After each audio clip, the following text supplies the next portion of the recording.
নমস্কার বন্ধু, আমি সৌরভ। তোমরা দেখছো সৌরভ ওয়াল কৃষ্ণনগর। চলো আজকের ভিডিও শুরু করা যায়। আগের ভিডিওতে আপনাদেরকে দেখিয়েছি বেশ কয়েকটি পুজো প্যান্ডেল কালী পুজোর।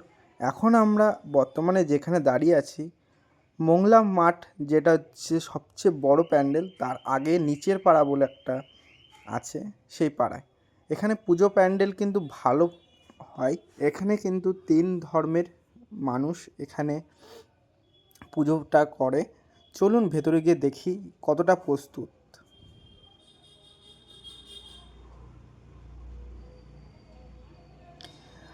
এখন দেখতে পাচ্ছ, তোমাদেরকে সম্পূর্ণ দেখাচ্ছি। কালী মায়ের মূর্তি পুরো কমপ্লিট এবং একটা শাড়িতে তিনি অধিষ্ঠান করছেন এখনও। আর এখানে কিন্তু ফাইনাল কিন্তু টাচ করছে এই শিল্পী, দেখতেই পাচ্ছ ফাইনাল টাচ।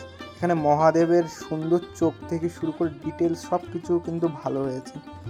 এবারে চলো কৃষ্ণনগরের সবচেয়ে টপ যে প্যান্ডেলটা আছে সেটা তোমাদেরকে দেখাই, যেটা হচ্ছে মোংলাপাড়া বারোয়ারি। এখানে কিন্তু প্রত্যেক বছর বিভিন্ন ধরনের থিম করে, সেটাইকে তোমাদের কাছে তুলে ধরবো। চলো। আর এখানে থেকে আমাদের যাওয়ার সময় কিন্তু লাইটিং কিন্তু এত সুন্দর লাগছে, লাইটিংটা সেটাও তোমাদের কাছে তুলে ধরলাম। আর এখান থেকে দেখাচ্ছি তোমাদের প্যান্ডেলটা দূর থেকে ঠিক কেমন লাগছে। এটা সাইড ফরসান থেকে তোমার তোলা, এত সুন্দর। আর কিন্তু এটা উদ্বোধন কিন্তু আজ উদ্বোধন হয়েও গেছে, যত সম্ভব আমার কাছে তথ্য আছে যে এটা উদ্বোধন হয়ে গেছে। চলো তোমাদেরকে দেখাই। এই যে সামনে যেটা দেখছো, এই প্যান্ডেলটা এত সুন্দর। আর এই প্যান্ডেলটা কিন্তু গুজরাটে শ্রীহরি মন্দির করা হয়েছে এই মোংলাপাড়া বারোয়ারিতে। আর এটা উদ্বোধন কিন্তু হয়ে গেছে আজ। আর তোমরা দেখতেই পাচ্ছ মানুষ কিন্তু ফটো তুলতে ব্যস্ত এবং প্রচুর ভিড় হয়েছে। বা দূর থেকে খুব সুন্দর লাগছে, তোমাদের টপ ভিউ দেখাচ্ছি যে কত সুন্দর প্যান্ডেল হয়েছে। বাস্তবে রূপ দিয়েছে কিন্তু শিল্পীরা, প্যান্ডেল শিল্পীরা। চলো আস্তে আস্তে ভেতরের দিকে যাওয়া যাক এবং দূর থেকে তোমাদের সবাইকে দেখাবো কতটা সুন্দর হয়েছে এই প্যান্ডেলটা। এবং প্যান্ডেলটা বলে রাখি, খুব সুন্দর নিখুঁত হয়েছে। আর কাপড় আছে, তার সঙ্গে ফোমের কাজ, মানে লাইটিং খুব সুন্দর হয়েছে। আর এই পুরো প্যান্ডেলটা মানে এই মাঠে কিন্তু প্রচুর ভিড় হয়। আর প্রত্যেক বছর আগের বার যেরকম বানিয়েছিল, অনেক থিম খুব সুন্দর হয়েছিল। এবারেও কিন্তু থিম কিন্তু খুব ভালো। আর এখানে বলে রাখি, এটাও কিন্তু 3 ধর্মের কিন্তু একটা মিলন ক্ষেত্র, মানে পুজোটা সব ধর্ম মানে জাতি বর্ণ শেষ। যেরকম বড় মার একটা কথা আছে, ধর্ম যার যার, কালিমা সবার। এখানেও তাই, ধর্ম যার যার, কালিমা সবার। এইটা কিন্তু এখানেও প্রচলন আছে। আর এটা হচ্ছে মহাকালী মাতা। চলো নিচের দিকে যাওয়া যাক এবং দেখি মায়ের সাজ কিন্তু কমপ্লিট হয়ে গেছে নাকি সেটাও দেখব এবং তোমাদেরকেও দেখাবো। ভেতরে ঢুকেই কিন্তু এটা একটা ফোন পয়সান, মানে ঢুকেই তোমরা দেখতে পারবে এটা লাইট থেকে শুরু করে সমস্ত কিছু ডিটেলস কিন্তু খুব সুন্দর, যেটা আমার চোখে লাগলো এবং আমার সঙ্গে মানে যা এক্সপিরিয়েন্স হচ্ছে সেটাই তোমাদের কাছে তুলে রাখবো। খুব সুন্দর কিন্তু।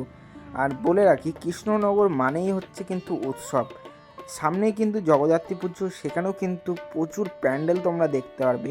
এবারে ঢুকে গেছি একদম মূল মণ্ডপে, যেখানে ঝাড়বাতি দেখে তার সঙ্গে যে সাজসজ্জাটা এত মন কাড়লো, খুব সুন্দর কিন্তু লাগছে আমার কাছে। তোমাদের কেমন লাগছে অবশ্যই কমেন্ট করে বলবে। আর বলে রাখি যে যদি চ্যানেলে নতুন হও অবশ্যই চ্যানেলকে সাবস্ক্রাইব করবে কিন্তু, আর পাশে থাকা নোটিফিকেশানটা। দেখতে দেখতেই কিন্তু মা চলে এসেছে, মহাকালী মাতা। আর দেখেছো কত সুন্দর লাগছে মাকে। আর কিন্তু উপর থেকে শুরু করে নিচ পর্যন্ত মানে মায়ের যে গঠন সমস্ত কিছু সোনায় মোড়া। আর এইগুলো কিন্তু এখানে যারা মানে মানত করে তারাই কিন্তু দেয়, তাছাড়া কর্তৃপক্ষ যারা আছে তারাও কিন্তু এইগুলো দিয়েছে। আর এখানে একটা শিব থেকে শুরু করে এই যে মহাকালী মাতার যে মানে মুখশ্রী, সেটা কিন্তু এত সুন্দর কি বলবো। আর সবাই কিন্তু এই মহাকালী মাতাকে দেখার জন্য আসে, আর এই প্যান্ডেলকে দেখার জন্য আসে। কিন্তু তোমরা যদি আসো খুব আনন্দ পাবে। চলো এবারে নেক্সট জায়গায় যাই। এখন আমরা আছি কৃষ্ণনগর যে রেল স্টেশন আছে, রেল স্টেশন থেকে আগিয়ে গিয়ে সাথী ক্লাবের মাঠে, যেখানেও কিন্তু প্রত্যেক বছর ভালো ভালো থিম করে কালী পুজোয়। এবারও হচ্ছে, কিন্তু এবারটা একটু লেট করে ওটা শুরু করেছে।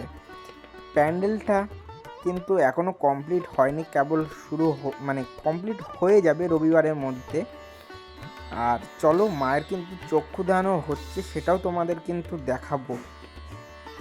তার আগে প্যান্ডেলটা দেখে নাও তোমরা।